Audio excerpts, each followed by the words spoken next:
This week on the Jock and Nerd podcast, we review the first TV series in the new James Gunn DC universe, Creature Commandos. Plus, Marvel Studios rumored to be recasting the Black Panther and developing a solo Hulk movie, trailer reactions to the Jason Statham actioner, A Working Man, and Reacher Season 3, and more. All in this edition of the Jock and Nerd Weekly for Monday, January 13th, 2025. This is Frank Grillo. You know me. But who are you? Are you the discerning, sophisticated type of person who enjoys all the latest comic book and superhero TV and movie news? Pop culture references, witty banter? Me neither. I'm just here for the dick jokes. Check. Check one. All right. This is for all you fans out there. Let's give it up. We talk it, we nerd it. We funny, disturb it. We talk it, we nerd it. We spoiler alert. Oh yeah! Hello, listener. What's up? Thank you for pressing play, and welcome to the Jock and Nerd podcast, where we give you comic book and superhero TV and movie news, reviews, and whatever we choose. Jock and Nerd. My name is Imran. My name's Anthony. He's the Jock. And he's the nerd. And joining us, this guy was Weasel's roommate in college, I believe, and he still exists on the same diet as Weasel, which is what, like raw meat and organs? Yeah, and children's organs. It's Rug Boy. What's up, GI Rug Boy? How you doing? I like eating the little baby things. Baby animals. Yeah, the one like squirrels when they don't have the skin on yet. The chewier. Oh, that's disgusting. It's gross. It's disgusting. It's pretty gross. But here we are. All right, we got some fun TV to review from DC and a couple of things in the news. Let's get started. The Jock and Nerd podcast. So kind of a slow news cycle this week, and there is a very good reason. If I could just be serial for a second here, we talk about Hollywood and the entertainment industry. And so my thoughts and prayers definitely are going out to everybody in Los Angeles, in the wildfire affected areas, the scenes that you see on the news, apocalyptic like fucking devastation.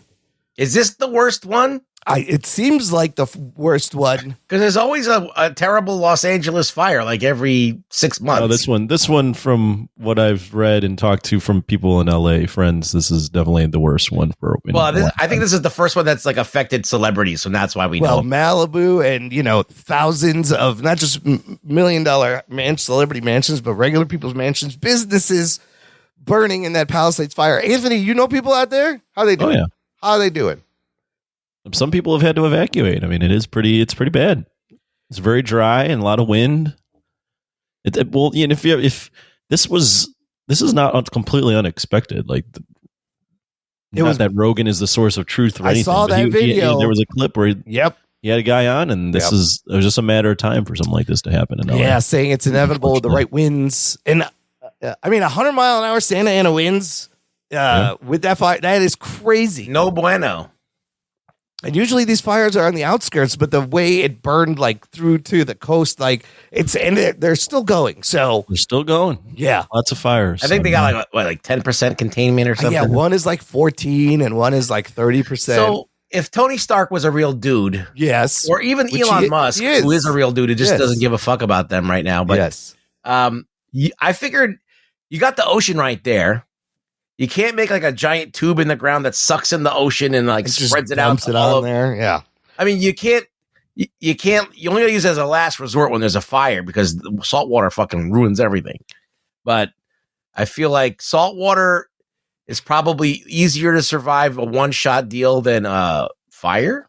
I don't know. I mean, they have those water scoopers, and those guys have amazing accuracy. Like watching some of those clips, and these guys drop the water right on the fire. Oh, they're having a time of their lives doing that. Oh my God, it's wild. So it's just like, will this affect Hollywood? I think this will have a slight effect, a delay in things, but they just can't catch a break. It seems this industry, this economy. with the pandemic and then the strikes and this a little bit. But I think a lot of things aren't shot in like where the fires are, right? So you're getting at the least of my concerns is how it affects Hollywood. Sure. I want everyone to be safe, but there's there's history, there's prop houses. I heard the Fallout production paused and other things, but altogether, like devastating. And this will take years to build this back. And it's just so let me just be a real nihilistic fuck right now. Okay. Somewhere in Hollywood, there's some sleazeball producer going, we should shoot in the wasteland right now and use it for a backdrop. Oh, shit. I mean, remember that movie, This Is the End? It looks like that for real. Yeah, some of those shots in Palisades or however you call that. Palisades, that's awful. Yeah, there was just like, it looks like hell. It looks we'll save so much money if we just shoot it in this actual apocalypse. And it's probably from Canon Group. Carol, they're doing it. There's some fucking B-movie dude out there going, oh my God. Some asylum film is being filmed. Right. Like, we're going to shoot this movie right now in the fire.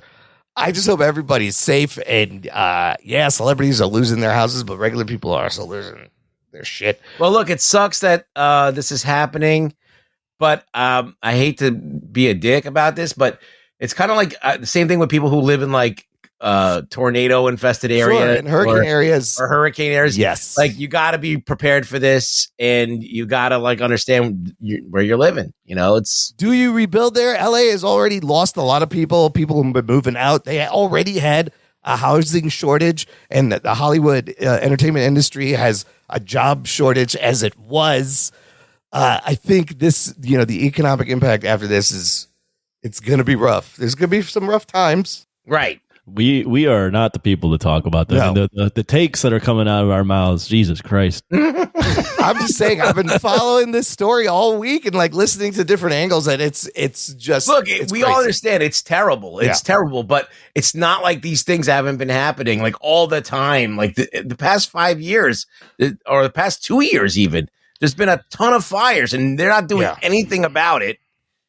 And it's the entire state of California have been doing, and the government has been doing nothing about it. Nobody's doing anything. So it's like, all right, you're hedging your bets. Like what, this is probably going to lead to something good. Maybe there'll be change and they'll start making preparations and doing something. I think after Katrina, they started doing shit to kind of make the hurricane proof that area or make it less of a damage area. But I don't know. It's like, unfortunately, they haven't done shit like to do anything about this. I just hope everyone's safe. Like, evacuate. I mean, the heroes that are going into the fires, that are going in there and helping people out. The hotels are like all full of people. They're like maxed out for people trying to find firefighters to the people standing on the roofs with garden hoses trying to save their. Like it's crazy. Yeah. Anyways, let's take your mind off that. We're going to talk about some rumors. It's some movie trailers. This rumor coming from Jeff Schneider over on the Hot Mic, I thought was interesting. He is saying Marvel is looking to recast its Black Panther T'Challa ahead of the 2 Avengers movie. Wait a minute, isn't he dead? And Ryan Coogler's Black Panther 3. Here's the thing. It's unclear whether they mean that T'Challa or an aged up version of the son that he had with Nakia, who's also, his name is T'Challa, right? The same name. Yep. So that's interesting part number one, that they finally, it's been 5 years, since Chadwick Boseman passed. And you need, we're doing a Black Panther 3 thanks to Denzel Washington, who probably wasn't supposed to say anything, but Ryan Coogler's writing him apart. So how you can do Black Panther 3 without a Black Panther? And nobody likes Shuri. So what if it's like an alternate universe? Yes, I think you could easily pull in a multiverse. If we're in the multiverse saga. What do we call them there? A variant. A variant. Easily, you got Fantastic Four in this other universe. You have the multiverse. You have this idea of variants. But I think enough time has passed, and they did what they did with the second movie. It's time to recast a T'Challa. He's an important character in Avengers, and he's an important character to a lot of people. Now, also, news coming out, it might be hard to find somebody to play this character. Jeff Snyder, in his newsletter, wrote, quote, I heard that an actor was actually offered the role this past fall, a couple months after Downey's big reveal at Comic-Con, but they turned it down, not wanting to jeopardize their career momentum by stepping into Boseman's gigantic shoes, which may be too big to fill even for Hollywood's most talented black actors. And then this YouTuber, she_dreads_me, apparently reached out to some industry contacts and was told that John Boyega, Damson Idris, and David Oyelowo all turned down the offers to play Black Panther. I think it's easy. You just cast Denzel Washington and his whole family, John David. Just put all the Washingtons in Black Panther 3. Do you really think you know what? We kind of discussed this earlier, how this is going to be daunting for someone to come in. Like, do you need a big name or do you need an up and comer? Look, when you had to replace Christopher Reeve, it was tough, right? Yeah. Then Brandon Routh got a shit deal in that movie, and then eventually Henry Cavill came in, and a lot of people did accept him as Superman. So it's enough time has passed. I think that it was maybe too soon because it was unexpected. Yeah, to like recast him then maybe, I don't know, but they probably still could have. But it was touchy. It was touchy. I think that you would still have the same amount of like you now you could at least have the person coming in as T'Challa as like a relief, because we've seen Shuri as the Black Panther and no one liked it. So maybe maybe they made the right move. I don't know. Anthony, what T'Challa do you want to see? I mean, you kind of wrote yourself into a hole with the last movie, so it would seem you'd have to age up the kid. I'm not the biggest fan of bringing an alternate universe T'Challa that has no connection to the story that we've seen thus far. That's interesting. So I don't know. I don't really know what to do on this one.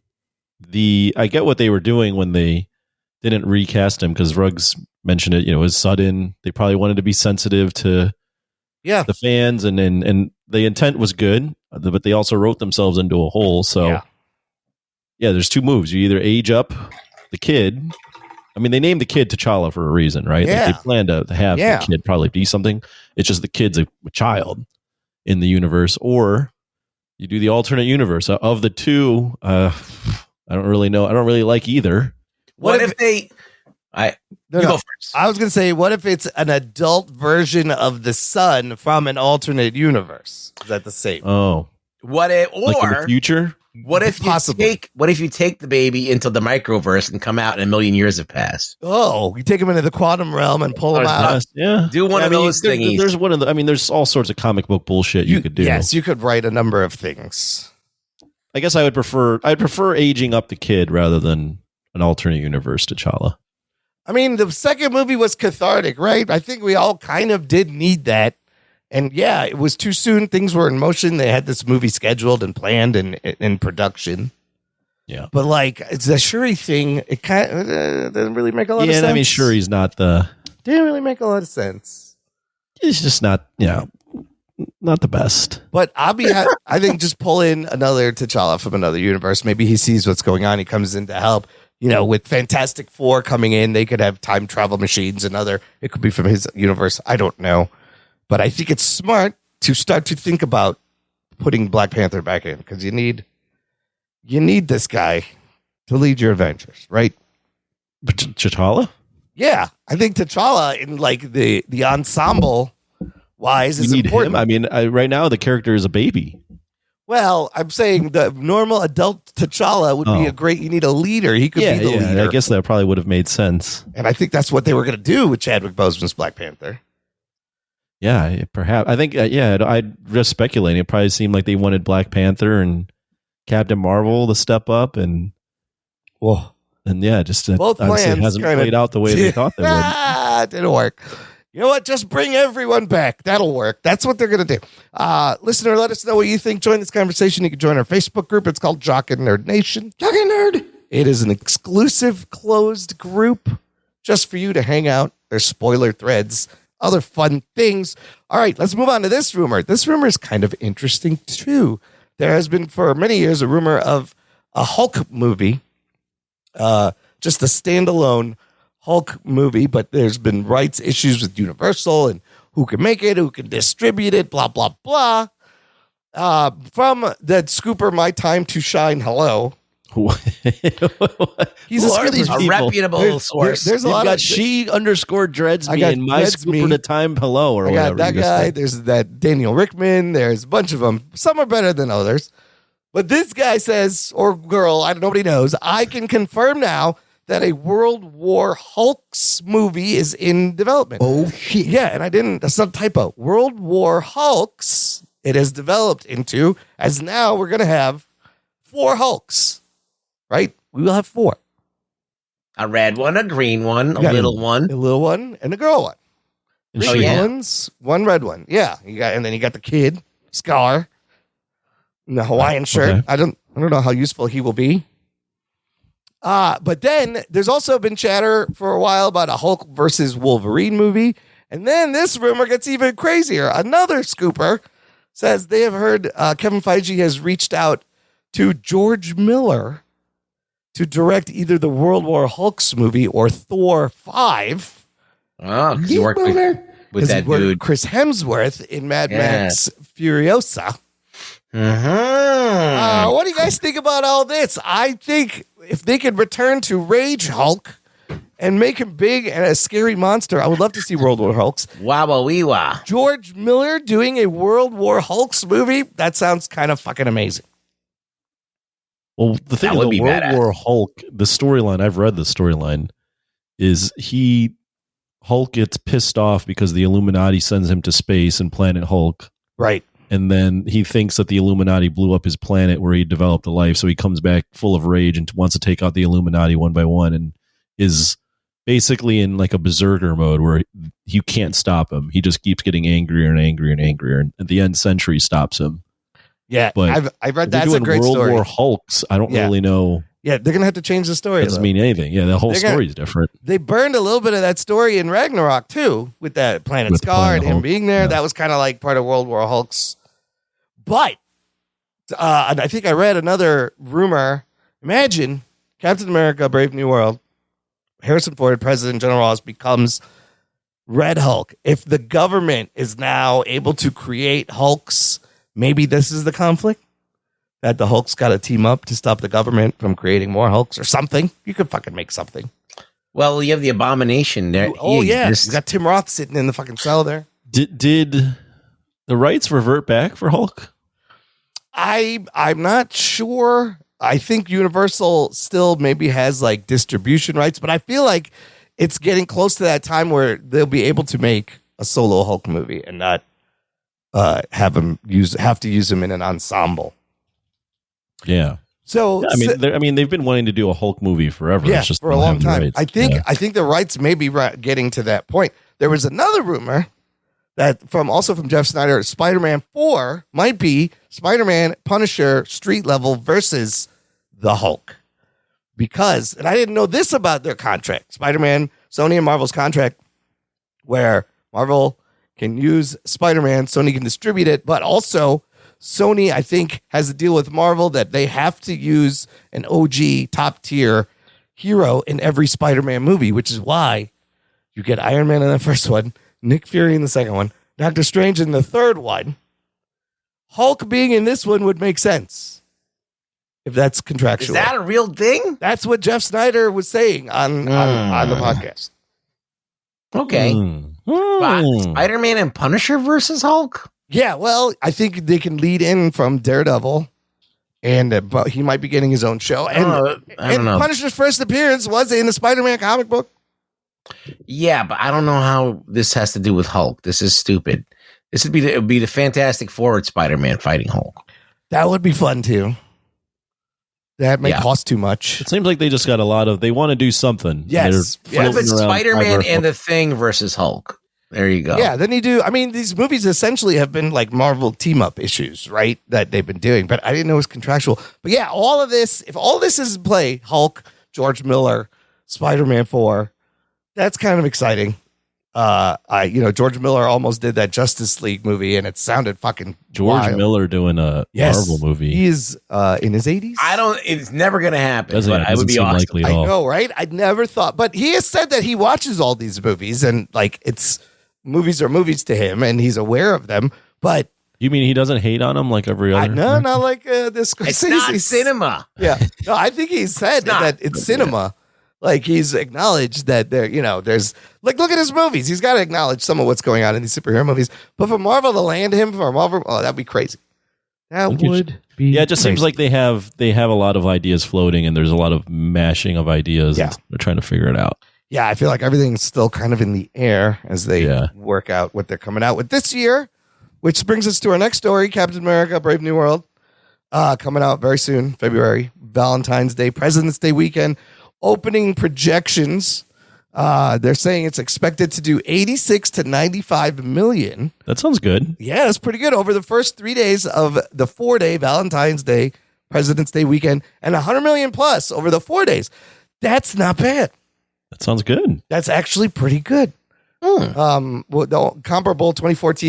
What do they think that? I don't know. It says in here they've taken into consideration awareness of this movie is getting bigger, and something about the new casting news or something.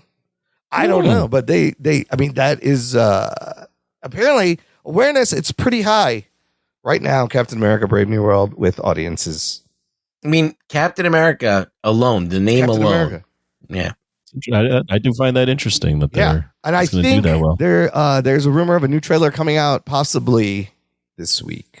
Nice. Yeah. They are like these fires are going to delay some trailers. You're still thinking about the guy. Well, I'm saying Vincent D'Onofrio, there's an article. He said we were going to release the Daredevil trailer last week, but we decided not to because of what was happening. Because of the fires? Yes. Because it's not sensitive. And he's right. They got to fucking stop LA from burning first. Jesus. Wait. Okay, never mind. I'm not going to get it. I'm saying it's right here. I can read you what he said. That's just trailer was delayed. Wait, are you saying that they're not releasing to be sensitive of the fires, or the fact that the people that are working on it are in LA? All he said was postponed because of LA fires. It's coming. So. Okay. Well. I just think it's not a good time to, I don't know. You know what? Also, the other things being affected are the Grammys and the Oscars, and possibly they're talking about canceling the Oscars altogether. The nomination shows have been delayed. That doesn't seem right. I mean, there was talk like if you do it, you should like give all the revenue, donate the revenue to like firefighters and first responders and helping the thing, right? Never mind. Who knows how bad it is? Cancel the Oscars because of the fires? Yeah, they have, what does one have to do with the other? They have to. If it's still unsafe, it depends how close it is. Well, sure. If it's unsafe, it's under you just postpone it. Yeah. No, that's what people are talking about. You got to figure out. That's what people got to figure out. Do we still have the Oscars? It's in March, right? Is it in March? When is the Oscars? When are the Oscars? It'll still be on fire in March. Then I don't know. That's crazy. When is March 2nd? Oh, it's March 2nd. Oh, that seems. Hey, Ron, come on. Seems to be a good ways away. Look, these people are still going to be needing help. They're still going to be rebuilding. Yeah. So it might be a good idea to acknowledge and maybe donate some money. Yeah, you're definitely going to donate. You're definitely going to, but there will still be devastation. None of shit. All the shit's still going to be burned down, sitting there in March. Right? It's a bad look. Hey, Ron, okay, let me. Okay, think about this for a second. People need something to watch. That's true. Think about this. That's true. In New Orleans, when for the dude that ran over all those people. Yeah. They played football 2 days later in the stadium. Well, they delayed that. Yeah. They delayed it a day. You're talking about canceling everything. You're canceling something a month and a half away. I'm not talking about it. That's what I heard. Conan O'Brien hosting the Oscars this year. I'm very excited for that. He's great. I'm saying that's what the discussion is about these awards. Who's saying that? The entertainment people about the award shows and nominations. And okay, if the entertainment people, those people need to like get their head out of their ass if they're thinking like that's what they're thinking about right now. This is my favorite part of the show, by the way. It is someone's job out there to be like, should we possibly postpone this? This seems bad. Well, sure. If the fires are still happening in March, yes, all of LA is probably burnt down. Yeah. They should probably think about postponing it. I don't think that should be crossing their mind on January 13th. For a week. Who knows what's going to happen? These winds are coming back apparently tonight. Who knows what's going to happen? I think they're doing basketball games, and there's a UFC in LA this week. Okay. Yeah, so those might be things that you would think about postponing or moving or something. Yeah, immediate stuff, sure. Yeah. You know what? Cancel the Oscars.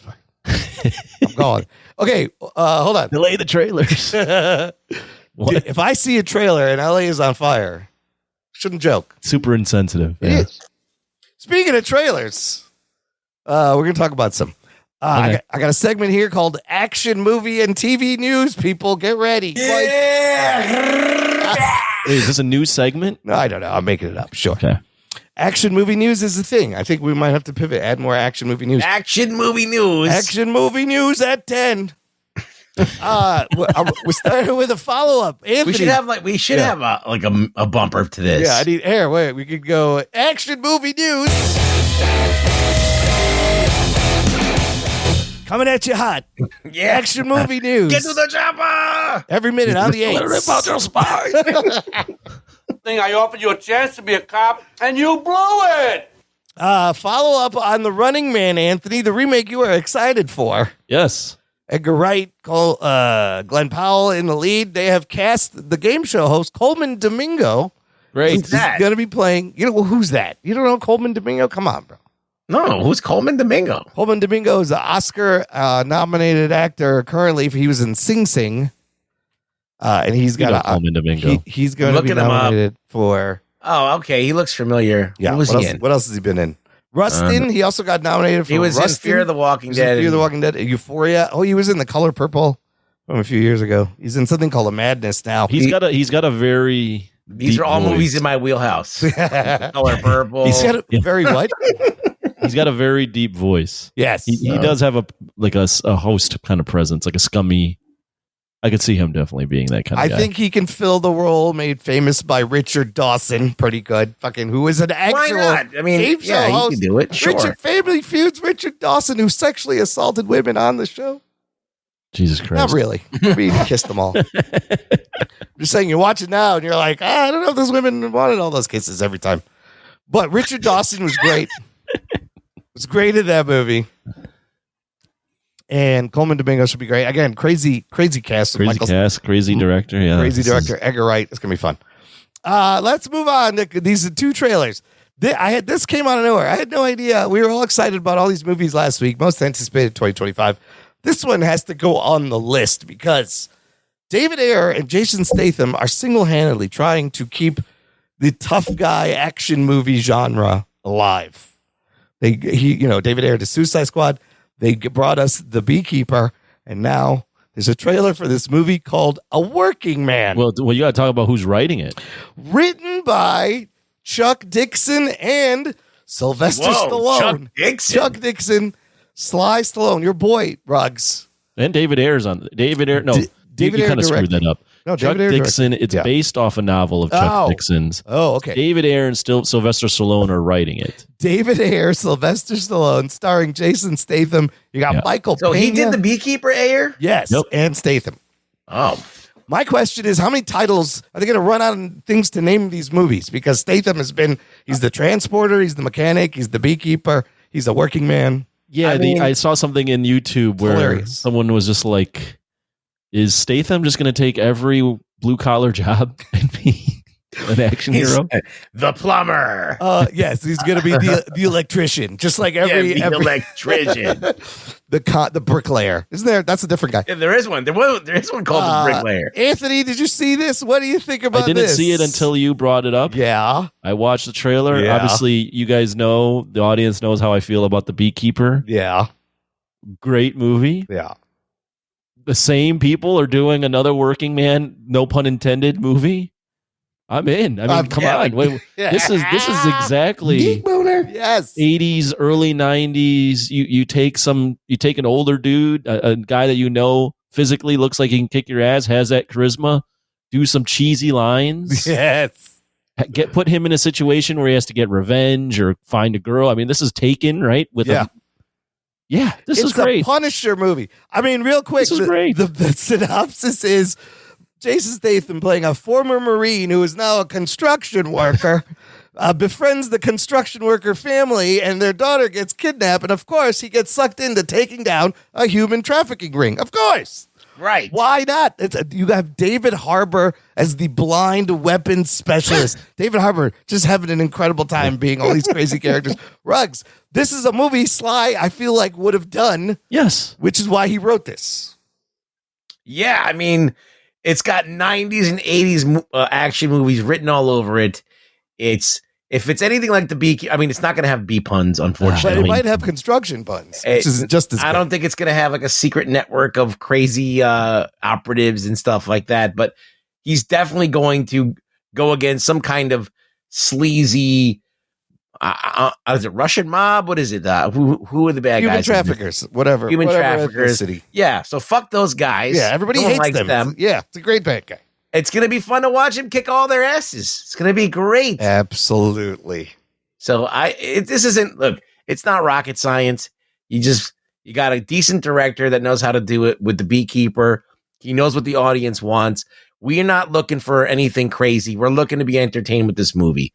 Like, sometimes you don't need to make a great movie if you make a movie that's does what it's supposed to do. Like, It's an action movie. It gives you action. It's going to give you Jason Statham being Jason Statham, and they're doing it on a level where it's not like Jason Statham's got a lot of movies, by the way. He does. Some of them are good. Some of them are not so good.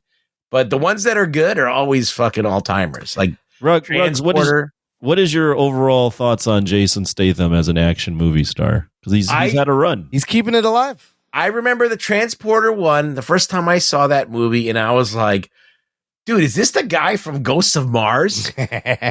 He was in a couple of other movies, and he just looked like, I think he had his hair at the time, and he just looked really goofy. But then I saw him in Lock, Stock, Two Smoking Barrels. Oh, yeah, he's great. And he did a great job acting, and I was like, oh, his acting is good. And then I saw him in Transporter, and I was like, since when did this fucking guy Bruce Lee? And I was like a fan after that. I think he's always been a staple. The Crank movies are fun. Yeah. And I like the Transporter films. The first one's the best one by far. And then he's been around doing things. He's had the Mechanic film and this and that. He's got that. He's in the Expendables. I love that a lot of his movies have one or two words, and that's it. It's either the something or just Collateral, Cellular, London. Revolver. He did the bank job. He did the Italian job. He does a lot of jobs. He does a lot of jobs. He's the mechanic. He's the transporter. He's also the dude in the Meg. Oh, he's the Meg. He's the dude in the Meg. He was in a great movie that Guy Ritchie directed. Was it Guy Ritchie? No, not it was like a recent one where they kidnap his son and he's got to take everybody down. And that was a really like low budget, under the radar movie, but it wasn't an action packed. This is going to be an action opera. I mean, he gets into the Fast and other Furious. movies are a little bit scaled down a little bit more, like these B movies that he does sometimes. Yeah. But he's got a lot of movies you haven't even heard of that are actually pretty decent. Yeah, I feel like this is a genre that there used to be so many of these movies, and now it's like a really niche genre. In 2025. Well, no, I mean, we've had a bunch of like action movies, but that's true. Just they get mired in other bullshit, so you can't really enjoy. Like The Crow should have been a wall-to-wall action movie. Sure, yeah, right, yeah. But they got mired in some kind of bullshit, and then it ended up sucking. So if they can make another like Beekeeper, just like tongue in cheek, you know what you're doing. It's not. I mean, there's an audience. Sorry to interrupt him, Rod. But there's an audience. Action movies have become like action movies in this sense, where it's action for the sake of action and not big spectacle or anything like that. Has become more of a niche, right? It's not necessarily what it was in the 80s or 90s, where you go on an action movie and it's a big budget action movie. Yeah. There are action, but it's other stuff. That said, Beekeeper, I was just looking at the box office. The budget was $40 million. It made $153 million. Yeah, no, that was a hit. That was a hit. Yeah. So they're coming off Beekeeper, which is great. Yeah. There's still incels like us out there. There's other ones out there that will watch these action movies. Wait a minute. Just give me this dumb, straightforward action. Absolutely. I'm voluntarily celibate. The thing is, you got these John Wick movies. You got like Ballerina coming out. These are these big budget. I don't know how big this budget is in this movie, but it can't be that big. If they keep it, Beekeeper's $40 million, so I'd assume it's around there. Yeah. If they keep them under $60 million, they're going to make money. I mean, if they can even get it down to 30, they're going to make a lot more money. But at the end of the day, you rarely see action for action's sake come out in the theaters. Like there's B movies galore. Yeah. But I think this will do really well. The timing is great. Like I said, they're coming off Beekeeper. You got David Harbour that seems to be in everything right now. I mean, he'll be in Thunderbolts, Stranger Things. And then Michael Pena, where the fuck has he been? Why hasn't Marvel brought Luis back? It is a travesty. You are missing out on some comedy gold. So it's great to see him. And I just can't wait till he shows up with his team of fucking construction worker dudes, like with sledgehammers and nail guns. He's going to kill people with wrenches. Yeah, it's going to be fucking great. It's like, but essentially I was like, this is a Punisher movie. This is that case, Rugs, of people doing Punisher movies that aren't Punisher movies. But that's a Punisher movie that they should do. Equalizer 3 made almost $200 million worldwide. Yeah, I mean, it reminded me of the first one where he works in the fucking Costco or whatever and uses all those fucking tools. It's fantastic. Yeah, and then he goes home alone on them. Oh, yeah, it's great. We should do a tournament. Movies that are the something, two words. Like The Accountant, The Bricklayer. There's so many. There's so many. They're largely the action movies. The action movies. The Equalizer. The Beekeeper. The Beekeeper, the This Lawn one wouldn't Man. qualify, though, because it's not The Working Man. Oh. I'm a working man. I was just waiting for him to say that in the trailer. Who are you? I'm a working man. That's what they say at the end, right? Don't they do aren't you No, the other guy says, he goes, you're not a cop. You're a working man. Yeah. No, but I wanted him. The guy goes, what are you? And I just wanted him to go, Is that a good title? No, it's the most generic fucking title you could possibly have. Absolutely. Yeah, a working man. Yeah. What does that mean? You would think you'd go more like the blue collar guy or something, or the like construction worker. Yeah. I mean, you went the Beekeeper, right? You know exactly what he is. A working man is a little too vague and also somewhat maybe a sexual undertone there. How about it could be? How about a man at work would be better? But then you got man on fire. It's similar. Man on fire. That's going to be confusing. Man at work. I mean, you want to invoke like it's a blue collar guy who's a badass who's going to kick ass. I don't know. Working man is about as good, but it's pretty generic. A working man. It's pretty fucking generic. Okay. Oh, let's move on to the last thing I wanted to mention. Kind of in the same vein of these movies on television, you can enjoy a show called Reacher with Alan Ritchson. Season 3 is coming out February 20th. Working Man coming out in March, by the way, late March. It's definitely on our list now. Fucking A. Reacher Season 3 coming out February 20th. They put out a Season 3 trailer. Anthony, I know you don't watch this show. No. But it's the same thing. You guys say great things about it. It is a big... Oh, it's so much fun. It's a big dude beating up bad guys. They don't, and it is a lot of fun. Alan Ritchson is great. Ruggs, there's a spinoff in the works about Neely, the Neely character, his friend. Cool. And it's already been renewed for Season 4. Cool. You have Anthony Michael Hall joining this season as a bad guy, I guess. And then what really caught my eye is how do you make Reacher bigger, better? You throw in a dude that is fucking bigger than Alan Ritchson. He needs his own Drago. Yeah. So Alan Ritchson, 6'3", 235 pounds. Massive, massive individual. Yeah. There's a dude in this movie playing the character Paulie. His name is Olivier Richers. He is a Dutch bodybuilder and actor. He is 7'2", 350 pounds. Oh, shit. Wow. And that's almost a whole 10 inches. That's a whole dick size bigger. That is insane. And when you see them standing next to each other. I was actually 11 inches taller because if he was 7'3", he'd be a foot. Oh, that's right. So he's almost a fucking foot taller. This guy is huge in this trailer. Ruggs, what'd you think of the trailer? I am just watching to see them fight, basically, this season. It's Reacher. Yeah. That's all you got to say. He's great. It's a show that I enjoy. I know it's not great. Like the second season wasn't the greatest, but it's still delivered at the end, right? At the end, it fucking delivered. So, This one seems a little bit more pared down. Like last time he had this big crew with him. Now it seems like he's got like a smaller, tighter group that he's working with. It should be better. I think I might go back to basics like the first one where he was more of a loner. Yeah, he's like your Batman type. He's your all these character types, and Alan Ritchson is great. Anthony, I just had you watch it to look at the big guy. Any thoughts on the big guy? I would like to see them fight. They were both big men. It's fucking, this thing's gigantic. A lot of meat there. He reminds me of the dude who played the Hound, but I don't think he's as big as that guy. I think they're both pretty big. I think he was bigger. I don't know if the Hound was that 7 feet tall. Yeah, I don't think the Hound was 7'2", was he? Wait, let's look it up now. So how big is your boy in Reacher? He's 7'2". He's 7'2". Rory McCann, who played the Hound, he's taking over Ray Stevenson's part in Ahsoka. I was going to say that. Damn it! Yeah, it's Balin Skull. How dare you scoop me?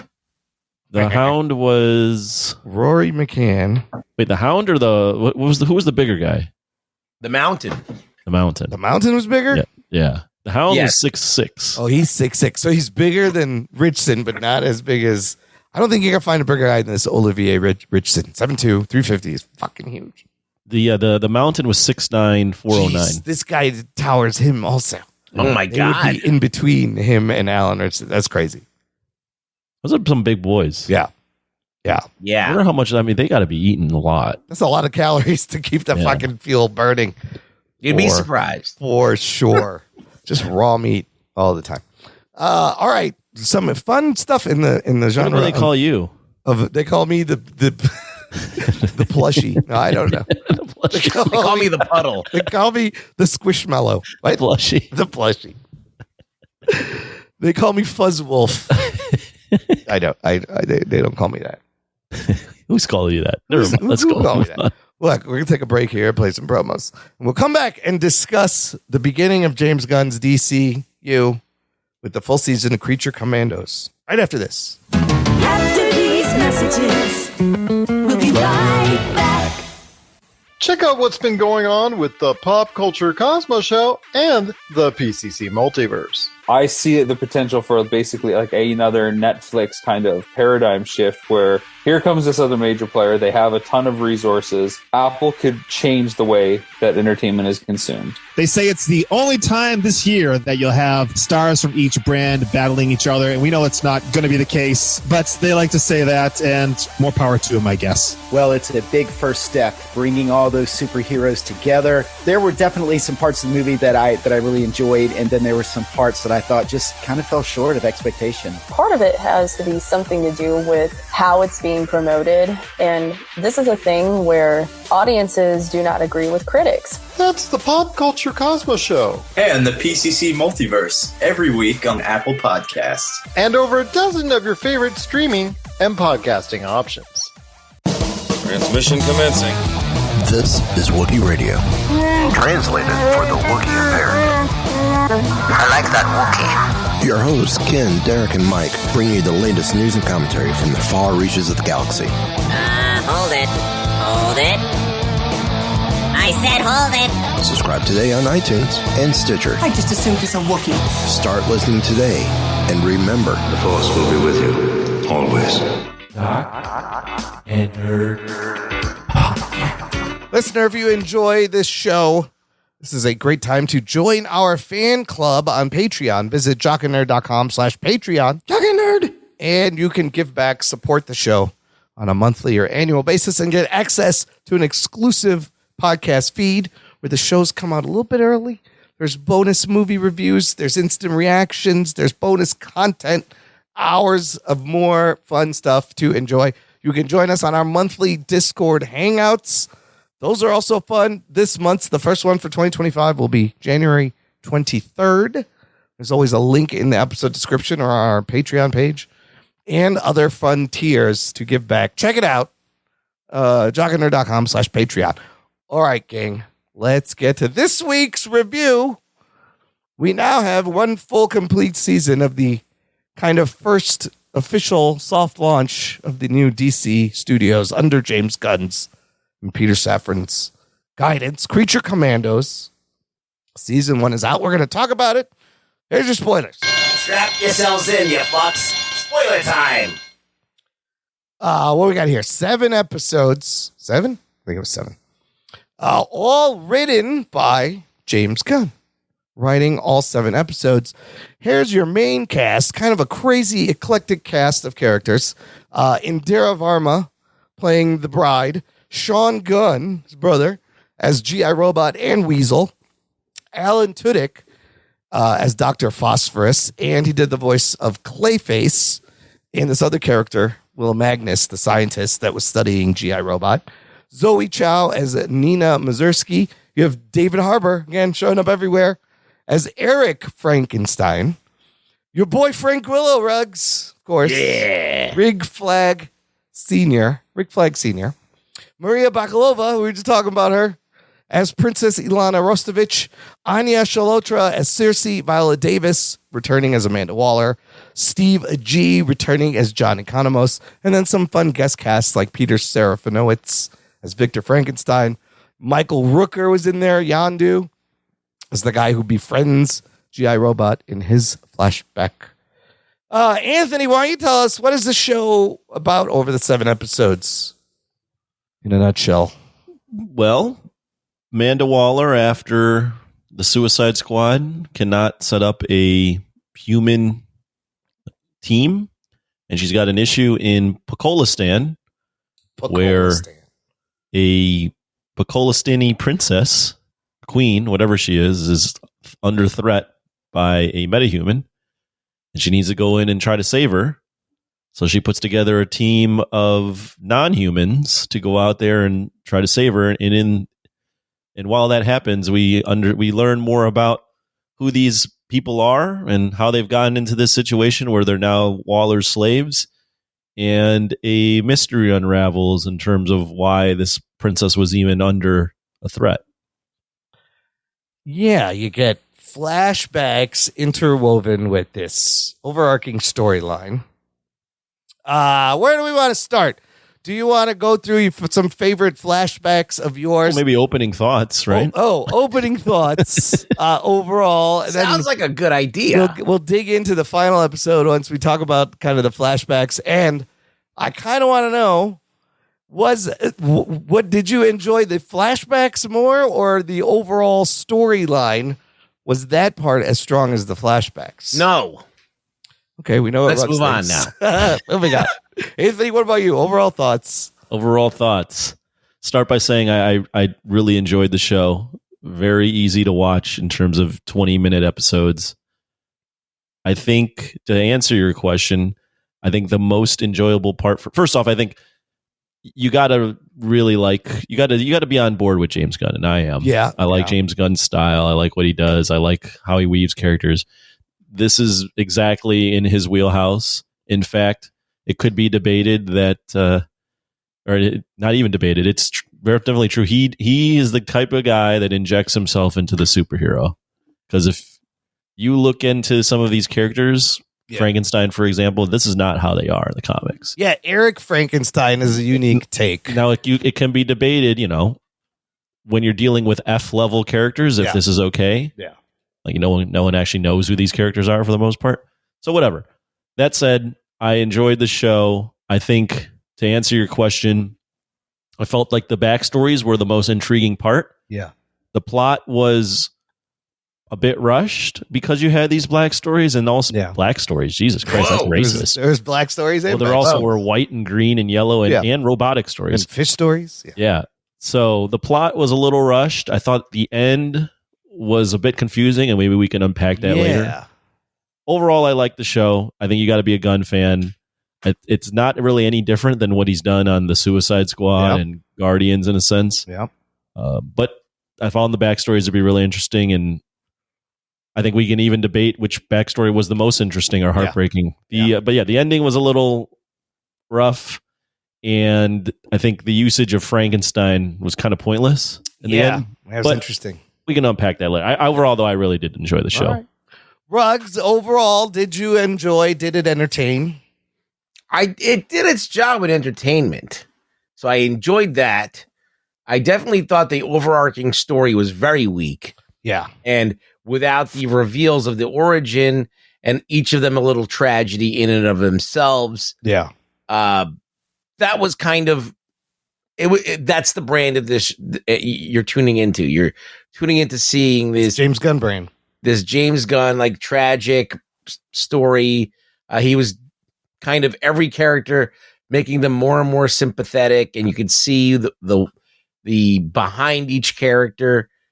Some of it worked, some of it didn't. Like it worked for the Weasel, not for Dr. Phosphorus for me. Some of them worked better than others. And this last episode I felt was probably the weakest out of them all. Yeah. And which is, you don't want to end on a bad note. But with that said, it still was very watchable, very enjoyable. Yeah. And I just love this idea. I don't know. I mean, like if I was James Gunn and I could make my own like Monster Squad. Yeah. Of course I'm going to do that. Would right. you pick these people? Yeah. I wouldn't. I mean, Nina seemed like a stand-in for the Gillman and the Weasel's a stand-in for a werewolf, but I would have went for the actual werewolf and not used my brother from another movie that I did. But he can't help himself. Yeah. He has to be a douche and Sean do that. Gunn's played the Weasel how many times now? This is his role. So whatever. But like he's into like doing his own thing, making his own mark, which is, I guess, it's fine. But the characters are not like they are from the comics. They're James Gunn versions. Yeah.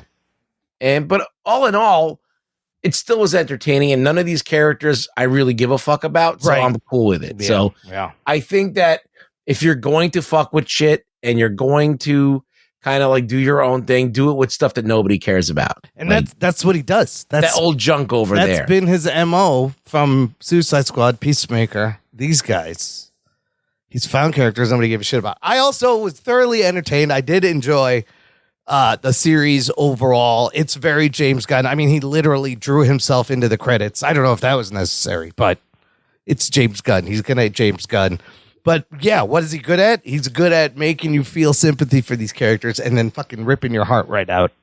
And he makes you feel things. And I felt things. He made me feel for these characters. So that was successful. And I also agree, the flashbacks 10 times more interesting than the overall story, which at the end I found rather confusing. What the fuck even just happened?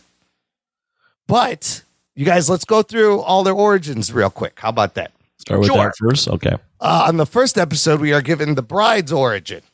No, that's the second episode. Oh, second episode. The first one is kind of get to know. A table setter. Yeah, it's a get to know, setting up the pieces and setting them loose. The second episode, the tourmaline necklace, is about Dr. Victor Frankenstein in the 1831s and him building Eric and Eric going, I want a bride. And then Victor hooks up with the bride and fucks her and he walks in and you see her. You see an animated nip. Yes. There's we saw the princess full on naked banging Rick Flag in the show.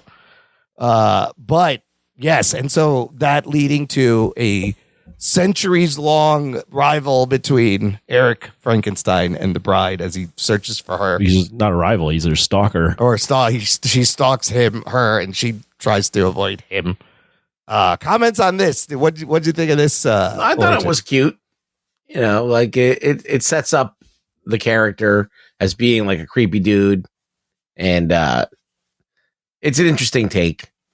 Yeah, I found it to be interesting, and I liked the twist that Victor Frankenstein and her fall in love because he's kind of raising her, whereas Frankenstein is not Frankenstein, but he's raised or he's made in a way that thinks he can't understand the concept of her not being anything other than his bride. And throughout the whole episode, David Harbour is fantastic. I love this Eric. His name is Eric.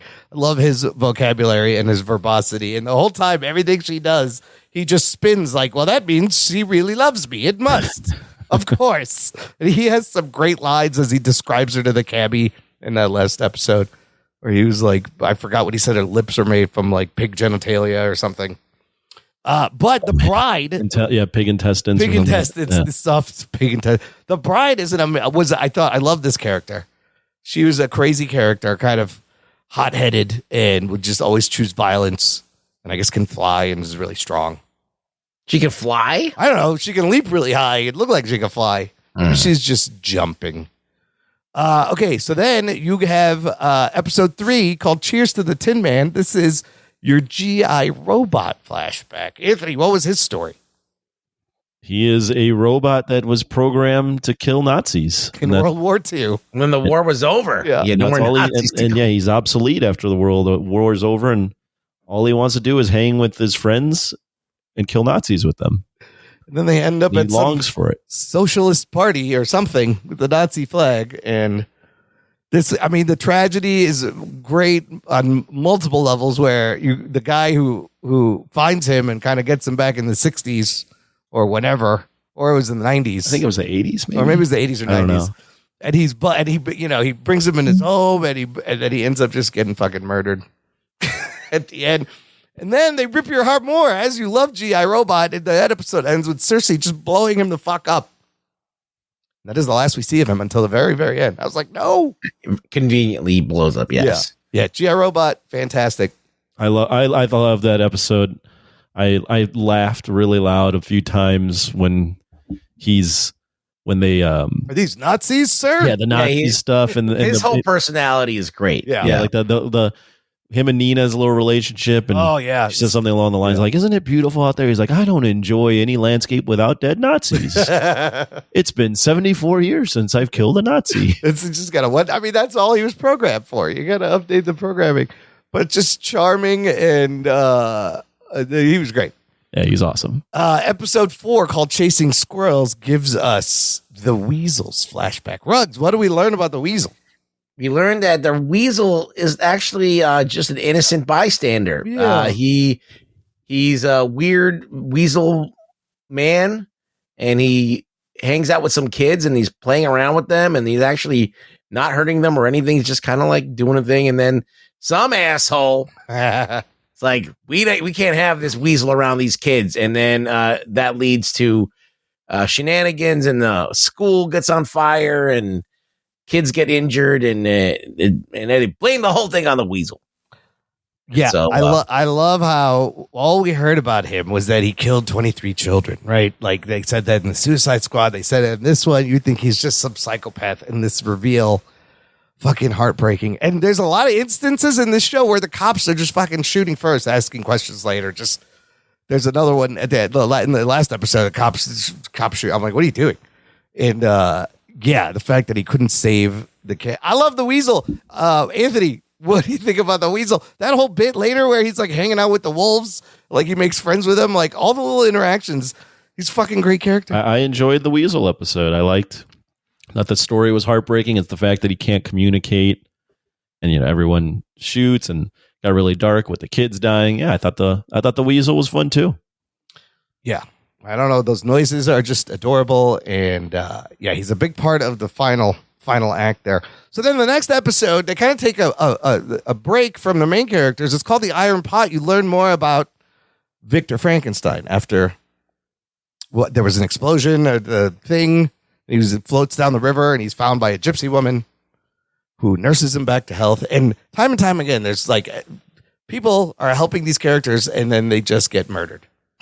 Well, he murders her because he at the end of that episode he has to leave because he wants to find the bride. He's got an appreciation for the old lady and the dog. Yeah, he lets the dog out because he doesn't want the dog to see. Yes, but he murders her not because he wants to murder her per se, but more because she said that she couldn't live without him. Oh, that's so he kills her just because he didn't want her to be lonely. It's a weird, fucked up thing. Weird. In a way, it's kind of nice. Mercy killing. Well, he takes the dog with him. Takes the dog with him. Yeah, and the dog is innocent. And she was blind, and she showed him some love there. I thought it was a good episode. I'll just interject. I thought it was a good episode. The only problem I have with the episode is not that episode as itself, but just the arc that Frankenstein has. Yeah. Because he's in the credits. It seems like he's going to be a part of the team. Yeah. He's kind of chasing her all around. There's this little side mission with Rick Flag and the Clayface. But then it all just ends to be a punchline at the end where he just gets shot again. I don't think he's dead, though. He's not dead. No. I know. Well, he's definitely not. There's a post-credit scene. But it just is there doesn't a really add post-credit anything. Yeah. He's in the post-credit. Well, we'll get to that post-credit scene. But this is also the same. This is the Clayface episode, right? Also, Right. So you have him and Flag kind of teaming up, and you're kind of seeing the sides where Flag is trying to help the princess and stop the others from killing her. And he's like, these two guys are on the same side, but it is a little weird. And Rick Flag gets fucked up, back broken. But Frankenstein does manage to sort of kill Clayface, because when they go back to that house, he's still all in pieces. So I don't know if this Clayface is dead, but that was fucking great. Ruggs, what do you think about the Clayface in general? Clayface? Yeah. I don't know. It was fine. It's didn't seem any different from the Batman Clayface, except is more deadly. Yeah. Than the cartoon that we saw him on previously. So, I mean, it's fine. I like the team up. I think that was kind of interesting. And I think the whole Frankenstein character was, I mean, you can't really do much with him if he's just focused on trying to get his bride all the time. Yeah, that's about it. And so I feel like that's a weak character invention. Like, I love Frankenstein. Yeah.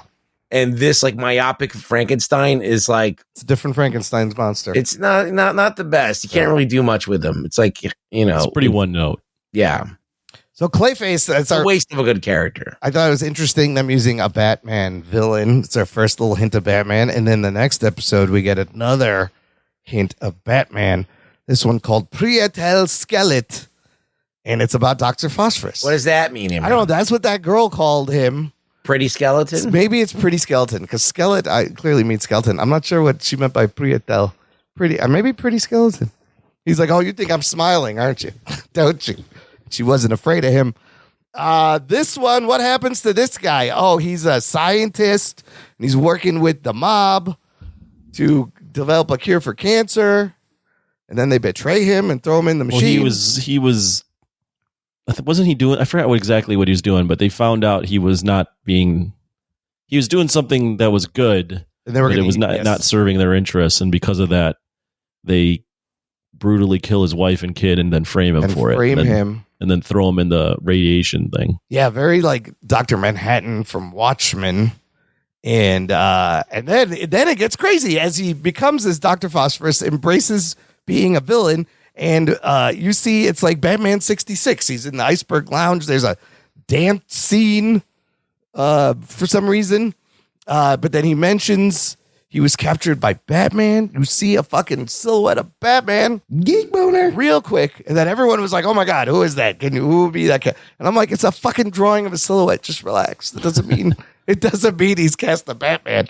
But Batman's there. And then again, how they just weave the flashbacks with the current storyline is always great. And I thought it really worked in this one. So yeah, that's Dr. Phosphorus.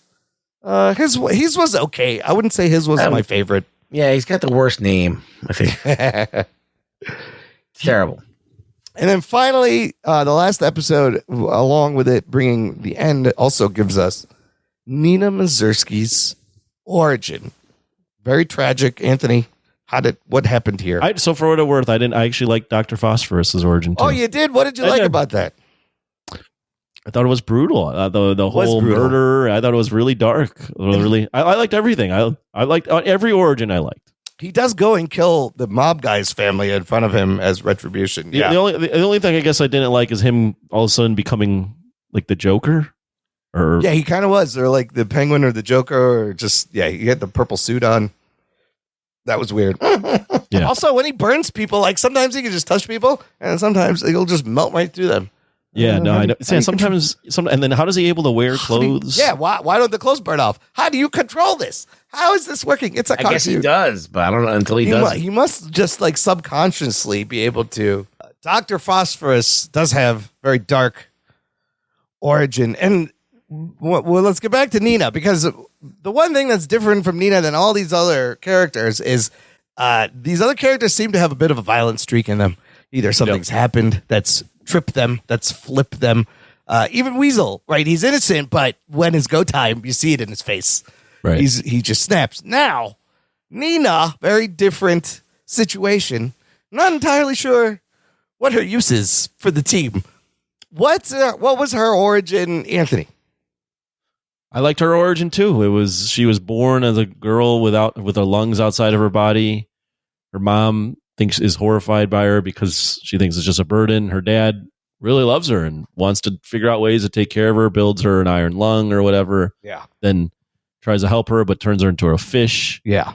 Homeschools her, then tries to put her in the real world. She gets made fun of, called a frog. She's really, even though she's a genius, yes. no one respects her. And she runs away from home. And then at one point, people look at her as a freak. They catch her and her father sees her on TV, runs to her and tells her that she was never a mistake. He's always loved her and gets shot for it. Gets shot in the back by a cop. Yeah, it's really pretty sad. It's pretty sad. And I did love this one. I mean, she's just an innocent child. Right. And and their father, he's trying to help and like mutates her. It's kind of crazy. That whole say ribbit bitch. I was like, oh, fuck. Like, it's a great, being in the outcast. It's a great setup for that. And what are her powers? She's not really strong. She could just breathe underwater. That's it. Why is she? Freak. And why is she on this team? No, it's very strange because it turns out at the end they do need her help. Ruggs, what'd you think of the origin portion?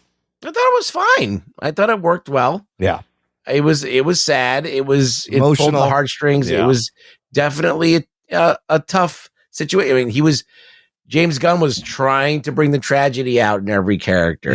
Yeah. And so at the end, you're like, okay, she's got to kill she's got to kill this girl. Yes. That's swimming. Yes. And they're all her friends are peer pressuring her to do it. But she wants to fit in with this group. She wants to do it. Yeah. She doesn't really want to do it, but she has to do it. So she goes and she does it. And then that ends up getting her killed. Yeah, she does not make it out of the end. All right, so that brings up the major plot, which is the princess of Polokistan. Is Polokistan what happens when you merge like Poland and Pakistan? That's what I kept thinking. Stupid. Maybe Kazakhstan, Polokistan. That's more Tajikistan. No, that's Tajikistan. Princess Rick Flag falls in love with her. Cersei has a vision, shows Amanda Waller that if you don't kill this princess, she's going to cause World War III, the end of the world.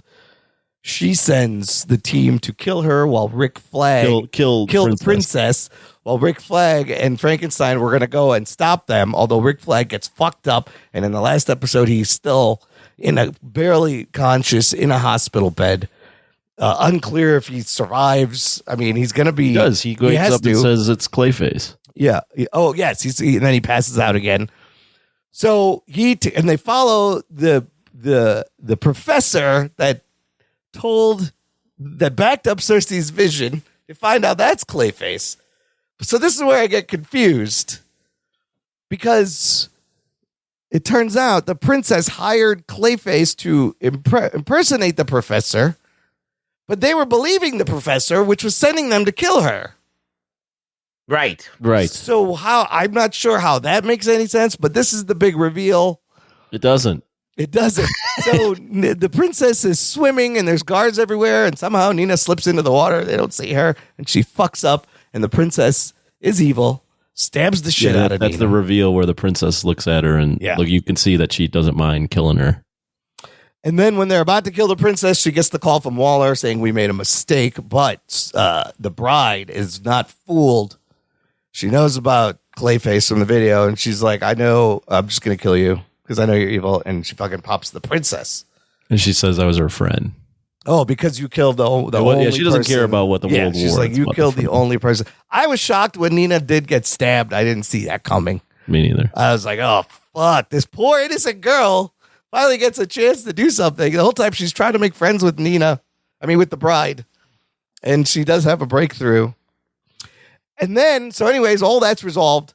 We get a glimpse of the new team, Task Force X, as there is a season 2. You have the bride. Dr. Phosphorus still alive. There's a shot of Nosferatu. I guess like a female Nosferatu. Kalis, which is like ancient Egypt mummy character. Weasel, a rebuilt GI robot. Yes, he's real big and burly now. And King Shark from Suicide Squad. Funny haircut, It's girl. like a stupid haircut. Yeah, it's great. This is the new Task Force M, and post-credit scene, Rugs, you didn't see. No. Eric. Oh, yeah. So all this is happening. Frankenstein shows up to the castle, and the bride's just like, fuck off, you creepy stalker, and shoots him several times, shoots him in the face, spits on him, and walks away. He didn't even get to tell her anything. But we see him recovering from his wounds. Another old gypsy woman, I think, found him, and he's eating swallow-dropping soup. What happened? So Eric is not dead. Okay. He's still going to be. What do we think? The ending seemed a little rushed. It was a little confusing. I was like, wait a minute. I still can't wrap my head around the whole. I'm still, Clayface even thing. as you talked about it. Don't make sense. I can't, because just trying to unpack that. So Pocolistan, Waller sends them to stop Cersei from killing the princess. Initially, yes. But the princess had a premonition that she was going to start the world war. Cersei did. Yeah, Cersei did. Yeah, she had a vision. then because of that, Waller believes it because she calls her professor and wants to kill the princess now. But it's really the princess putting in the professor Clayface as the professor. But what was her end? Like, did she want to start a world war? Was Clayface eventually going to tell Waller something else to throw her off the set? It just doesn't make any sense. It didn't. No. I think that what happened was that I don't know why. Why is the professor? I think she sent the Clayface to kill the professor, but it was too late. She had already talked to them, so Clayface just played her. I don't know. I couldn't figure out what that timing was on that. And what was the role of Clayface needing to be the professor? Because if Waller talked to the professor and Clayface wasn't there, there is something where I think it was like post that. No, but that Waller it needed thinks to when she was talking to the professor that backed up Cersei's vision, she now knows that was Clayface. But why would Clayface support Cersei's vision when he was hired by the princess to stop them from killing her? I don't even know what Clayface's role is. I'm not sure. Why was he hired? He's hired to validate what Cersei said. But that doesn't make sense. It should be the opposite. If the princess hired him to stop them. So Cersei wanted the task force to attempt to kill her? Yeah. But then they do attempt to kill her. But then Waller's like, oh, wait, I'm sorry. It was a mistake. And it was a mistake. And then Cersei's like, oh, yeah, it's a mistake. You guys are all pardoned. The princess. But didn't she want to start a war? I don't know. This is all it's unclear. very confusing. This is what is confusing. Point is, she's dead, so whatever was going to happen ain't going to happen. And then they just allow. I mean, I guess like the Task Force M was just pardoned, but then they just allow the bride to walk in there and shoot her in the head. And then I guess wouldn't that have started a war? Yes. Because at the end, the episode is like, oh, you got a team now. Yeah. Like, well, but didn't that just start a war? You just had a U.S. send a metahuman to kill somebody. But the bride believed that the princess was going to start a war, so that's why she killed her. Right. I don't know. I don't know. It's unclear, very and it was kind of the main story is not good. Yeah. No. It doesn't stand up. I don't think it sticks the landing at all. No, I don't. I agree. But I do think that it's the sum of its parts, and a lot of the parts of it were really good. Yes. So yes, and it does. I wonder that now we got all the origin stories. Now we got. I think James Gunn's going to just keep killing off people with his team, so that every new season we have more of these tragic backstories to tell. That's going to get old so fast. Yeah, I'm sure DC has so many weird, obscure characters that he could we killed off a bunch of other ones. Nina's now we're gone, so the fish girl is gone. Now we're going to have the Dracula girl's backstory and the mummy's backstory and the fucking King Shark's backstory. And I don't know. But so that's what's going to happen every episode. Every season, they're going to start off with a team. Yeah. And about 3 of them are going to die, and they're going to use the 3 of them to do this backstory tragedy shit. This is all canon in his universe, so this is, I think, the most interesting thing. Is in that vision you saw all those heroes dead, and you get a little thing of Batman. I mean, if you think about it like an anthology, it's not so bad. Yeah. Like it's really like a loosely tied anthology origin story for all these people. Yeah, it's just that the thread was not that strong. Which could be kind of brilliant, but still weird at the same time. I went on the old Reddit to look at what people were saying. Yeah. People generally liked it, but one of the people that don't like it were saying that, and I don't disagree, that this show is basically the Suicide Squad because the rat catcher is Nina. Yeah. King Shark is the weasel type character. And like all the characters are analogs to who he had in the Suicide Squad. It's the same thing. Playing the same hits. I mean, even in the the other thing too, real quick, is this is what the people on Reddit were saying is Waller in the comics is supposed to be just like genius level mastermind. Oh yeah. And he continues to just make her look like a buffoon. Yeah. She never knows what's going on. I think at one point they said that she doesn't understand what the meaning of clairvoyant is. Yeah, that's true. They've dumbed her down. In the comics, she's supposed to be Batman level, like strategist. one step ahead. Yeah. I've always got a plan. Absolutely.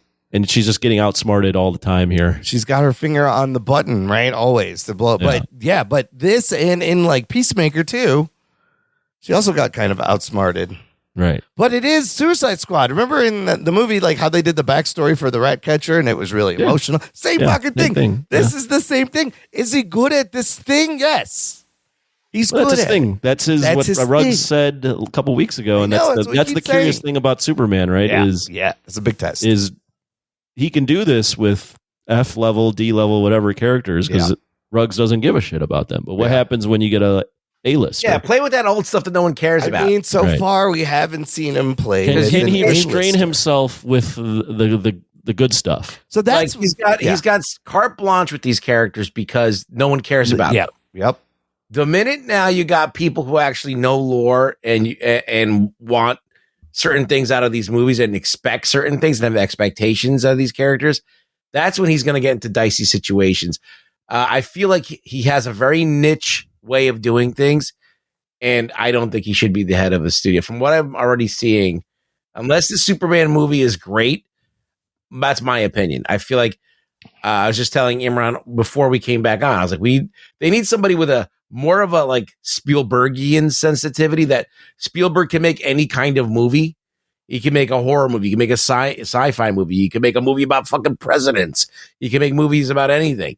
So you need somebody with the, not like Spielberg as in like he's not edgy or anything, but he can really make any kind of movie, but you need someone who understands all different kinds of movies. But I feel like James Gunn only knows this kind of misfit, tragic, like kind of with comedy infused in it. So the other thing I read about one of the screenings of Superman, somebody said it's not his funniest movie. Like he is holding back on the jokes, which could be a good thing. Well, if that's all he leans on, that's the thing. But all of this is to say this is the tone of DC now, and Superman is going to be a big test for all these reasons. What does he do with a marquee character? I'm sure there's definitely an audience for this stuff. There's people who love it. Yeah. Like the general population's probably going to be finding it. Yeah. But I don't know. If he starts fucking with people I like, then I won't like it. So, I mean, he's got a style, but it's crowd pleasing also at the same time. He's able to. Well, it's crowd pleasing, but it's also very like niche. It is, right? But it can be both things at the same time, which is kind of crazy. Well, the other interesting thing I thought about this is like, would I have liked the show if it had a great plot but bad characters? And I think I always will lean to, if you have good characters, I can get over some of the shitty plot. So I think he at least can nail down making you invested in characters. No, and that's good writing also. The characters are good. The writing of the flashbacks of the characters are also good enough to support this. But he definitely has a way of doing things. He's got a charm. Yeah. But he bends the characters to his will. Yeah. That's right. Yeah.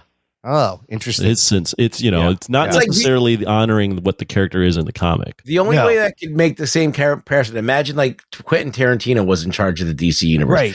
It wouldn't be the DC universe. It'd be the Tarantino verse. It'd be just feet. It would just be Wonder Woman's feet in every movie. That'd be so bad. I don't know. Sam Jackson playing Tarantino Jules. and Leafield would really get along. Oh man, no.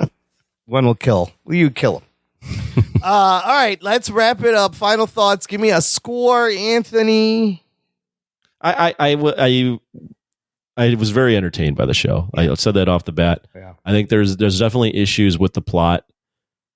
It's easy to watch, 20 minutes. I enjoyed learning about the characters. I laughed a lot. I found some of the characters' backstories to be really tragic.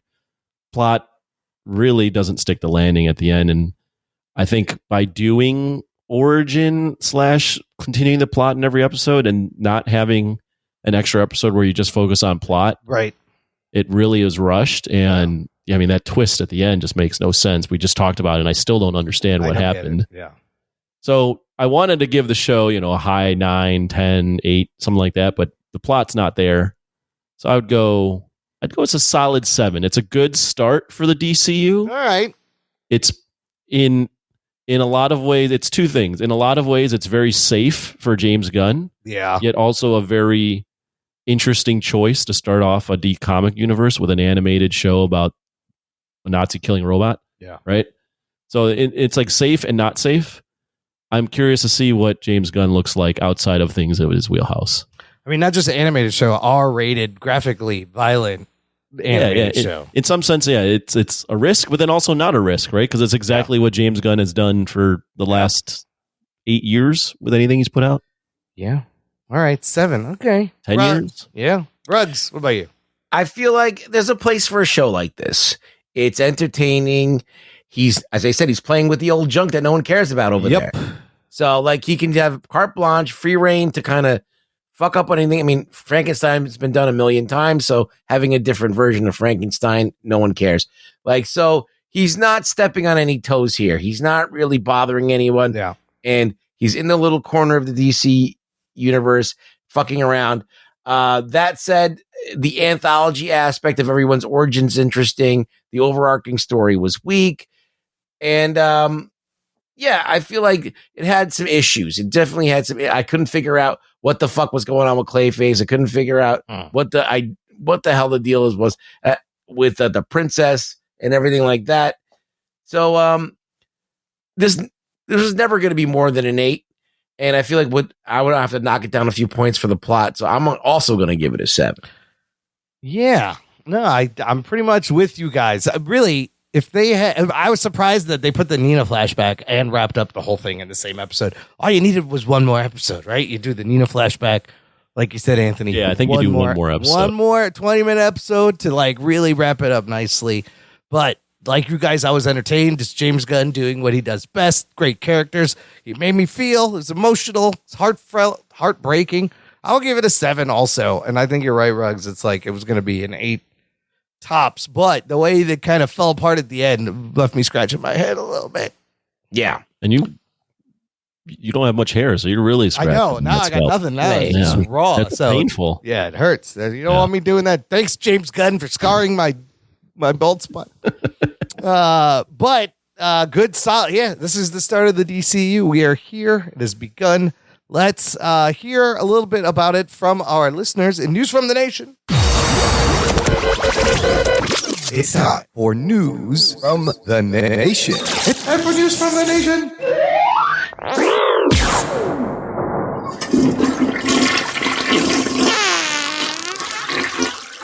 It stinks. That was bubbly. Stinks. It stinks. It floats. I felt like little bubbles coming out. I got just 2 comments here about Creature Commandos. The first one from John Bellotti Jr., who was on the show recently, and he's confessed to be a James Gunn mark. Yeah. We know this going in. Bellotti says, it stuck the landing. Very heartfelt and passionate storytelling. You could really feel James Gunn's essence in the series. I still think Frank Grillo is very stiff on microphone duties. I agree. I know, I'm an asshole. Frank Grillo is practically an uncle to me. Anyway, every episode was like an emotional gut punch, and sometimes with James Gunn's work, it makes it very hard to rewatch his stuff, aside from the first Guardians movie. So needless to say, I probably will not be rewatching this show, unfortunately. Having to go through that trauma on repeat viewings is tough, especially that Weasel origin episode. Oof! With the Italian hands there. Yeah.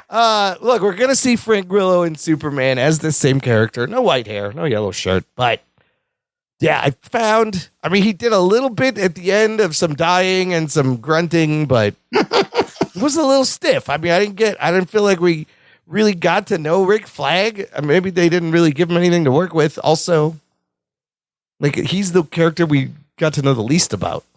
How old is Rick Flag in this? I don't know. Is he 60? 60. So I read, though, that he obviously has the gray hair in this, but he doesn't in the... Maybe we said this. Did we say this last week? Maybe. That he's not going to be able to dye his hair in the upcoming... Or he didn't dye his hair. He can't do it for, because he's doing some other movie. Right. It's a Henry Cavill mustache situation, people. But, I mean, Grillo is 60. He really is 60. He's almost 59, I think, right? How old is he? Well, Statham's 57. Statham's 57. Frank Grillo is 59. So this goes back to what Rugg said last week. We got only old dudes doing this. Rick Flag is about 60 to 61. Yeah, we have. I mean, again, somebody has to be under 30. There's no action. Or just turning 30. There's nobody that age wanting to be just this tough guy action role. Like, what's going to happen when these guys don't make age him out? anymore? I don't think. Like, why do we have a new Arnold or Sly or Van Damme? What is going on? Steroids aren't as good. Oh, is that what happened? It's cut with fentanyl now. I'll fucking kill you. But, like, we're going to need somebody to, like, Scott Adkins also getting old. He could do some stuff still. But he's in his 50s. But, yeah, there's nobody. Yeah, everybody's... Who's the next action star? It was going to be... Imran. Oh, maybe. Yeah, that's Pakistan. True. Those two RRR dudes could be... to get those guys. Those guys are and the dude great. from Train or Kill. That guy was great, too. But the two RRR guys, those guys can they did it.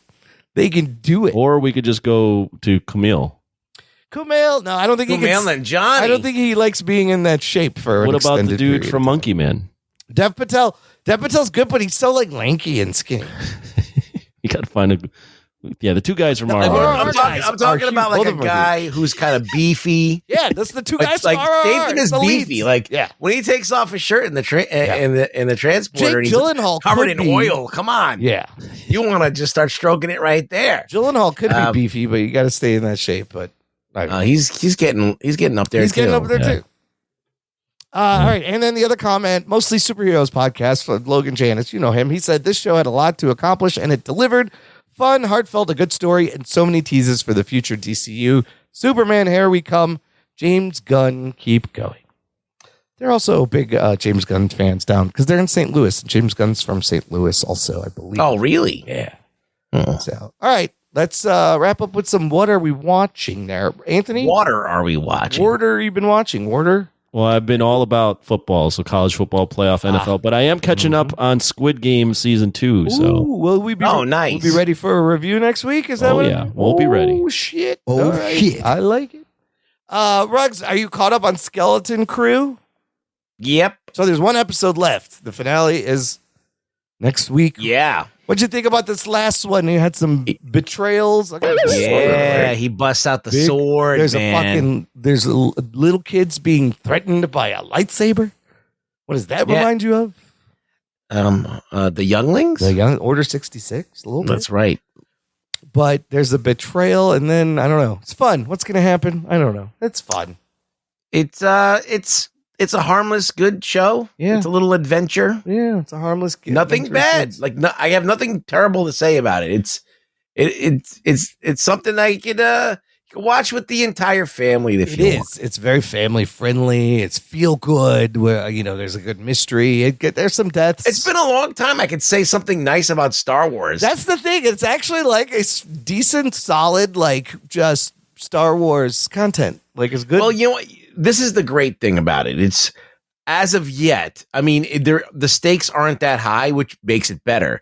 Like at the end of the day, there is a big thing happening. Like they're trying to keep this planet like secret, right? Yeah. So because they gotta get home, the mother load of money there. Yeah, and it's a mint basically that they're printing money. They make there. all the money there. That's what the planet does. So like all the people that work on that. Making the mint, they live on this planet together. It's almost like a mining colony or whatever you want to call it, like a work colony. But these kids growing up there have no idea that this place is like this thing. So now they've led the fucking pirates to this fucking place, and all the hell's about to break loose. Oh, we learn about who the pilot was of that ship and how he found the ship and all that shit. That was kind of interesting. And they were about what was that? I forget the guy's name. Some pirate name. All right. But I do love the feeling of like there's lots of different species and aliens, and the universe is vast, and there's robots. Like fun. There's Urkel. There's Julia White. Oh, did I do that? Barely doing anything in this show. He's like, you have any cheese? He has to say that at least once. So yeah, let's see what happens at the end. Will the kids make it home? No, it's harmless, good fun. It's not terrible. It's not doing anything wrong. Obviously wrong yet. I mean, we still have one episode to go. I'm still not sure if that dude's a Jedi now. Again, I think that's what they're making. They're doing that on purpose. Go back and forth. I don't know what his deal is. We'll find out. Maybe not. He's a Forcey guy. Oh, you watch anything else there, Ruggs? I watched Lioness. Oh no, yeah, you said that. You did a Patreon. I made a review. Yeah, last week. I also binged watched the fucking 2 seasons of this show. Oh, you watched all 2? I'm not done yet, you fuck. Oh, you didn't watch you didn't finish it? Don't ruin it. I'm on the second season, and I'm loving it right now. How far in the second season are you? Right now, she almost died, and she's going back to work. Oh, now. right. She got hit in that thing, and she's in the helicopter. So she almost dies, and then they're sending her back out to work now. Yeah. And man, this fucking show, it's not an action heavy show.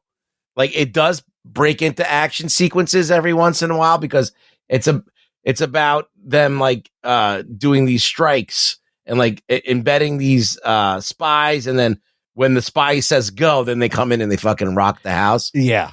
So it's a long build up to that shit. And every once in a while they send them for like these side missions just to keep sprinkling more action. Yeah. But this is like, it's got everything you like. It's got lesbians. It's got fucking people shooting each other. It's got black ops, CIA it's got shit. Black ops. It's got yellow ops. It's got orange missile ops. strikes, tailing people undercover.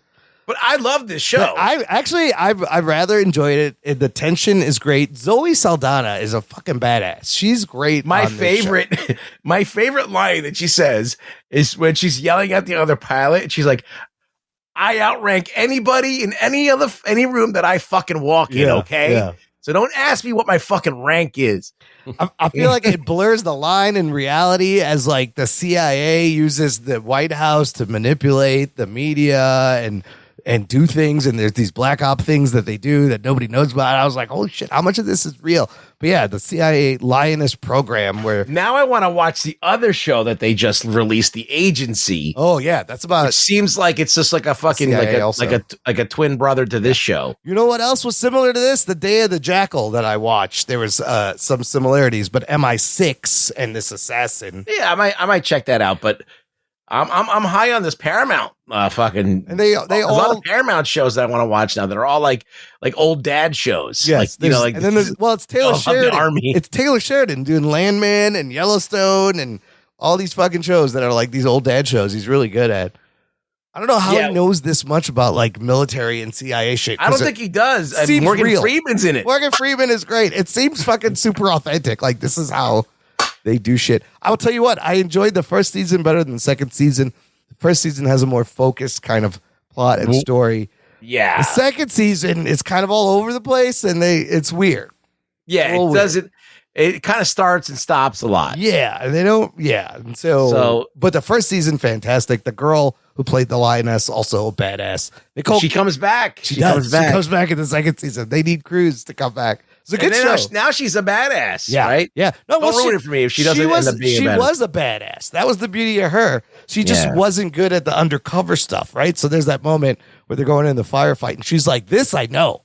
And she's a fucking bad. Whereas the second lioness is kind of the opposite. She's just a pilot, has no flight training. Yeah, but she's better maybe at the undercover stuff.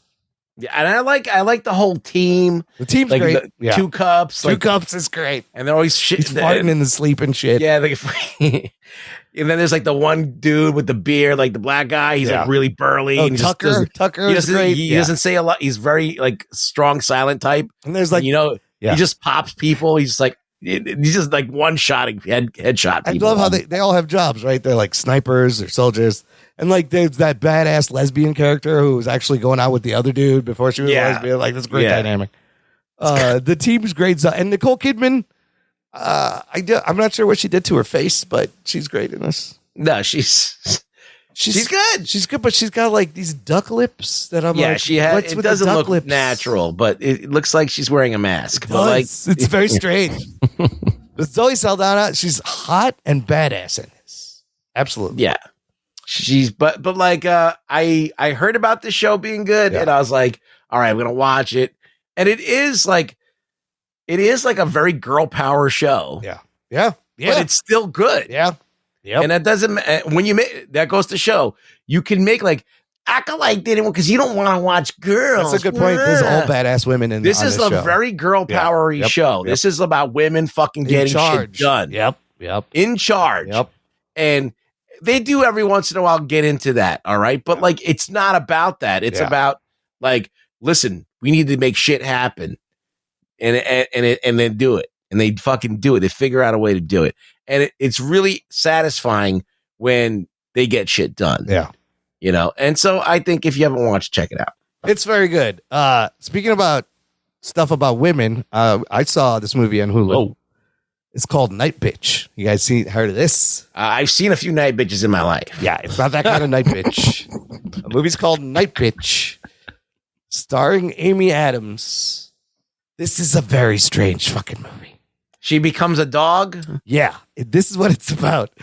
The premise is Amy Adams is a mom. She's got a little kid who's like 2-3 years old.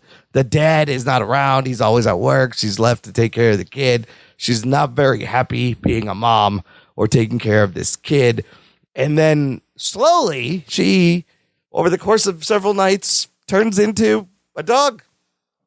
Like, does she actually turn to a dog? Or she just becomes feral. She turns into a dog. There are flashbacks that hint that she saw her mom like run away on all fours at night looking out the window. First, she starts to get extra hair on her face, like whiskers around her mouth. And then like a tail starts coming out and she has to pop this thing. It's super gross. And then she's sitting at the park and like all these stray dogs just surround her. And she's like, are these anybody's dogs? And then she finds herself out in the street in the middle of the night and there's a transformation scene. She turns into a fucking dog. Not a werewolf. What kind of dog? What kind of dog? A beautiful brown and white husky dog. And there's other dogs that she meets up with and they kill all the cats and the fucking small animals. And they kind of allude that she meets a group of moms. They kind of allude that the moms are also dogs. But here's the thing. That's not what this movie is about. This movie is not interested in explaining why she turns into a dog. The movie is about womanhood and motherhood and dealing with, societal pressures that moms go under, that they have to just give up their career and become a housewife and raise the kid, and there's no other choice. They don't have to do that now. They didn't have to do that in the past. That's what the movie is actually about. And the dog stuff is in the middle, and then it just kind of like goes away towards the end, and they don't explain it. And I was like, okay. This is weird. It's a weird movie. I don't know. Amy Adams is pretty good in it, but I'm sure she's great. I could have used more dog stuff, is basically what I'm saying. Why is she turning into? Are those the other dogs? What is the deal here? I'd be very I have to have nothing else to watch watch that. I do that. And then the other thing I watched. Everyone's got nothing else to watch. I got nothing else to watch. Because he already fucking blew through 2 seasons of Lions. I couldn't stop watching it. I was like, I'm just going to fucking watch the rest of this. I've been just salting it through my week so I can have something to look forward to. No, I'm like, let's go. I just let it play and it just keeps fucking playing. The other thing I watched last night randomly, you guys have seen that movie Den of Thieves? Yeah, it's good. I like the Den of Thieves. There's a sequel coming out, Den of Thieves 2 Pantera, and I was like, did anybody want this? Why are they making a sequel? The first movie came out in 2018, stars Gerard Butler and O'Shea Jackson and 50 Cent and Pablo Schreiber, who was on Halo as what's his name? You liked it? I thought it was okay. It was a little too long. I thought it was decent. It was just, it was like Gerard Butler being a cop chasing down the fucking bad guys. Yeah, there's bank robbers. I mean, I thought the bank heist that they set up was pretty clever. What they did and the I didn't think it was the greatest movie ever made, but I thought it was better than I thought it was gonna be some bullshit movie, and it was actually not too bad. Yeah, it was all right. I just could have been shorter. You looked at it in a different way than I did. Yeah. You went and watched it because Den of Thieves 2 was coming out. And I was like, what the fuck is this? I put this on and I was like, I was pleasantly surprised. It's totally two different. I guess they're trying to build sets of expectations. Build a whole thing. But it's been like number one on Max because the sequel's coming out. But yeah, it was all right. They try to make you care for the bad guys and the good guys. Yeah, it was fun. It was a fine watch. Yeah. I don't know who directed that. It was Den of Thieves. Hold on, let me just look at the Jason Statham movie. I think it was called Wrath of Man. Christian Gudigast. I don't know who that is. Oh yeah, this is the movie. Who directed Wrath of Man? Guy Ritchie. I said, yeah. Oh, Wrath of Man is Guy Ritchie, Jason Statham. That's the one where his kid dies, and then he's got to take everybody out. Oh, that's a good 2021. Oh, I would watch that too. Guy Ritchie, the Jason Statham revenge flick. It wasn't bad. It wasn't wall-to-wall action though, so don't be looking like it's going to be Beekeeper. It's not. Josh Hartnett in that one. Then there's like two similar movies coming out. There's that Flight Risk. Did you see that with Donnie Wahlberg where he's balding and Topher Grace on the plane? No. This lady is transporting Topher Grace to a witness protection. He's going to testify. He's a criminal. Donnie Wahlberg's the pilot of the Cessna. And then they show you this in the trailer. Big twist. Donnie Wahlberg is the guy who wants to kill Topher Grace. So they got to figure that out while they're in this tiny plane. Wow. But then there's another movie coming out, Fight or Flight, with Josh Hartnett and a bunch of terrorists. And he's stuck on a plane with a bunch of terrorists. He was just stuck in. Wow. He was just stuck in the stadium as a serial killer in that M. Night movie, and now he's stuck on a plane. Yeah, I'm not going near that movie. Yeah. It's like two of the same movies. Anyways, that's it. I guess that's what you're watching, huh? That was what I was watching. Trailers and these movies. Ruggs, where can the listener find you online? Rug Boy Show on Twitter. Come follow me. Anthony, where can the listener find you? This week? I got nothing this week. All right. Yeah. You'll be bumming around the dumpster diving. That's right. Oh, that's what Ruggs does. Sorry. Got you guys confused. He looks looking for sandwiches. He looks so similar. In the meantime, listener, check out the episode description on our website, jockandnerd.com, for links on how to support and subscribe and contact us. All of that stuff is there. Thank you for listening to the Jock and Nerd podcast. My name is Imran. My name's Anthony. He's the Jock. He's the nerd. We'll peep you next time. You know, at the end of the day, the Quick Check, they throw out all of the sandwiches. Pre-made ones. Balls is hot. Sometimes it may be good, sometimes it may be shit. That's how the sandwiches. So you can just open up the dumpster and grab the whole bag of them right out of it.